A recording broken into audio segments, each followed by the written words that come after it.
Выйдите отсюда. kimsiz? Выйдите отсюда. Директора здесь нету. Bu qalmaqalı haqqında birazdan danışacağam. Hələlik mövcud vəziyyətin səbəbini izah edək. Belə ki, Qida Təhlükəsizliyi Agentliyinin əməkdaşlarının plandan kənar yoxlaması zamanı Şadlıq Sarayında qonaqlara təqdim edilən dana ətinin əslində baytarlıq sənədləri mövcud olan camış əti olduğu müəyyən edilib. Bununla bağlı biz də restorana daxil oluruq. Bizə iaşə obyektinin sahibi cavab verməkdən boyun qaçırır. Qida Təhlükəsizliyi Agentliyinin keçirdiyi tədbir zamanı bu restoranda müştərilərə camış əti təqdim edilib. Baxmayaraq ki, həmin camış əti menyuda göstərilməyib. Hazırda biz restoran rəhbərliyi ilə müsahibə almaq istəsək də o bizim qarşımıza çıxmadı.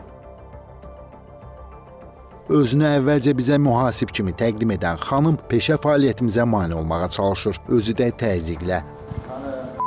Выйдите отсюда, я сказал. Выйдите отсюда. Выйдите отсюда. Выйдите отсюда, я сказал. Директора нету здесь. Выйдите Hanım siz отсюда. kimsiz? Выйдите отсюда. kimsiz? Выйдите отсюда. Директора здесь нету. Bir dənə xahiş edirəm, özünü təqdim Выйдите edin. здесь. Выйдите отсюda. Kimsiz siz? Geç.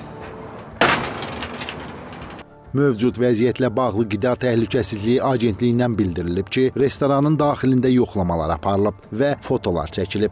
Aydınlaşıb ki, Şadlıq Sarayında istehlakçı hüquqları ilə yanaşı sanitariya-gigiyeniya qaydaları da pozulub.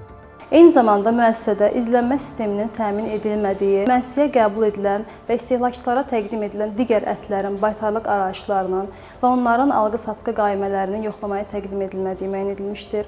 Həmçinin müəssisədə soyuq qənalıqların hazırlanması sahəsində işçi masaların tamlığının pozulması, rəflərin koroziyaya uğraması və digər sanitar-texniki, sanitar-gigiyenik normaların pozulması faktı aşkar edilmişdir. Qeyd edim ki, Şadlıq Sarayının sahibi barəsində inzibati protokol tərtib edilərək icrasına məcburi göstəriş verilib.